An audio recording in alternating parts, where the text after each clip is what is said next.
Good morning, children. Welcome back to the online class of Sri Kogulam Public School, Vattagara. Good morning, children. Today's thought: don't carry your mistakes around with you. Instead, place them under your feet and use them as stepping stones to rise above them. Okay?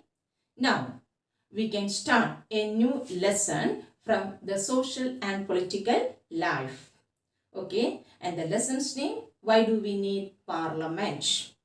And the main topics that we are going to discuss from this part, that is, then why do we need the parliament, or what is the importance of parliament, and for the members of the parliament, and what are the functions or role of the parliament. Okay, today I am going to discuss about the importance of the parliament and for the members of this parliament. Please see this picture. You can see the parliament that consists of Lok Sabha, Rajya Sabha and President. Okay, our constitution that came into force on 26th January 1950. Okay, then after that, then we conducted the election in 1951 and 52. During that period, we conducted the general election and elected the members to this Lok Sabha. Listen, and then April 17th, 1952, the first Lok Sabha, they started its order that was formed. And then after 5 years, in 1957, that Lok Sabha was dissolved. You know that the tenure of the Lok Sabha, that is 5 years. Clear? Okay, do you know who is the present president? Okay, see this picture. Who is that? Okay, Ramnath Kovind. Why should people decide to form a parliament? Because their experiences under the colonial rule.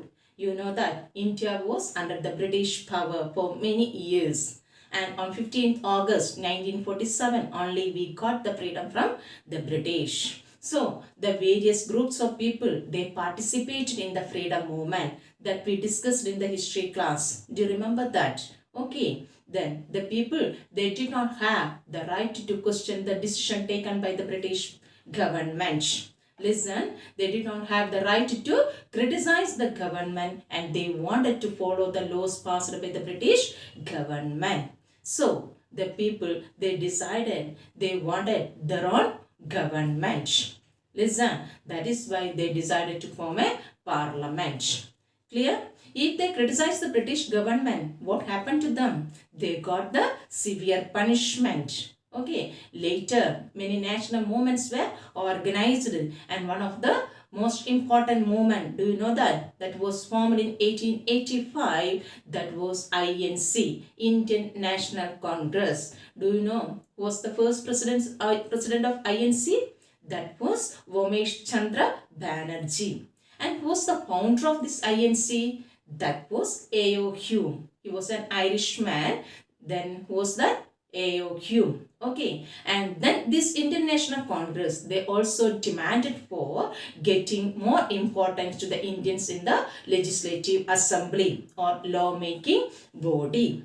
Listen, they argued for that. They wanted the freedom to take part in the decision making process and to discuss about the Indian budget, the income and expenditure. They wanted to know.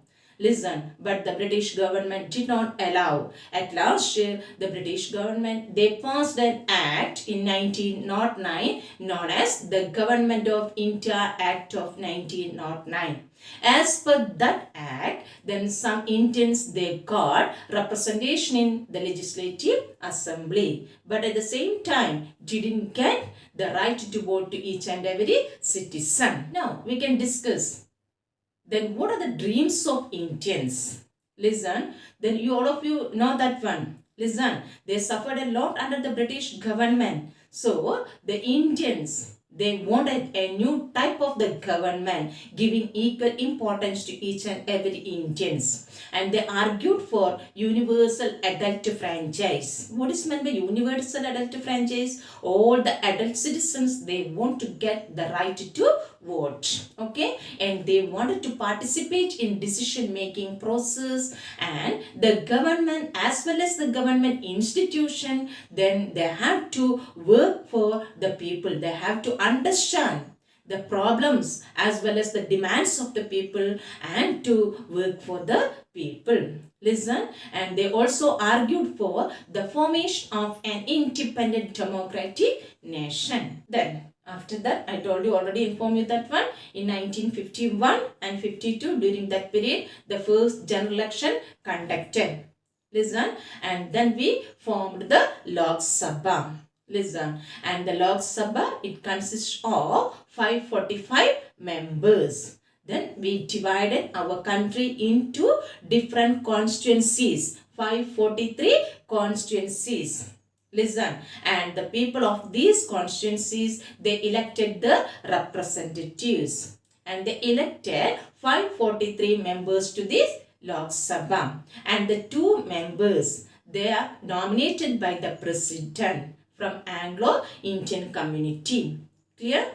Yes. Then election that is conducting on the basis of universal adulthood franchise. And the citizens, they are the most important persons in a democracy. Listen, the citizens, they are having the right to take part in the decision making process, and the government, they have to understand the problems of the people and they have to work for the citizens. Parliament, it consists of Lok Sabha, Rajya Sabha and President. Okay, and Rajya Sabha, you know who is the chairman of Rajya Sabha? Yes, the chairman of Rajya Sabha, Vice President. And who is the present Vice President? Venkaiah Naidu. Okay, and the chairman of Lok Sabha, who is that? Okay, the speaker. And who is the present speaker? Yes, very good, Om Birla. Listen, and then this Rajya Sabha, that consists of 245 members. And among these 245 members, 233 members are indirectly elected by an electoral college. Clear? Then this electoral college, that consisting the members of the legislative assembly, the state legislative assembly members. Clear? And the 12 remaining members, they are nominated by the president from the different personalities, then those who are famous in the field of art, science or like that. Okay?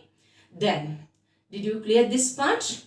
Okay. Now, besides this parliament, we are having another law-making body, that is the state legislative assembly. Each and every state, they are having a state legislative assembly, and we are electing the members to the state legislative assembly, MLA, members of state legislative assembly. Okay, then example, in Kerala, there are 141 members in our legislative assembly. Among that, 140 members directly elected by the people. That means Kerala divided into 140 constituencies, and from that the people elected the representatives, and then one person that listen, that is nominated by, that person is nominated by the government from Anglo-Indian community.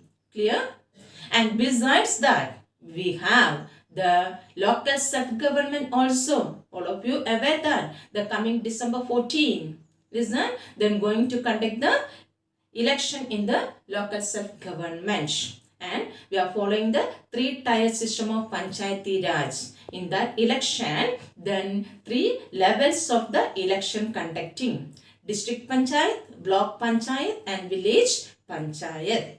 I hope all of you understood. Okay. Then next class we can discuss about the role and the functions of the parliament. Clear? Then you will understand what are the main functions of the parliament. Clear? Okay. Then what did we learn today's class? Did you remember? Yes. We discussed the importance of the parliament. The parliament is very important, because the citizens, they wanted to elect their representatives and to take part in the decision making process. Okay, and then the members of the parliament consisting of Rajya Sabha, Lok Sabha and the president, and the members are elected by the people. Clear? Then next, the members of the state legislative assembly. Clear? I hope all of you understood. Okay. Thank you. Don't forget to complete your work. Listen.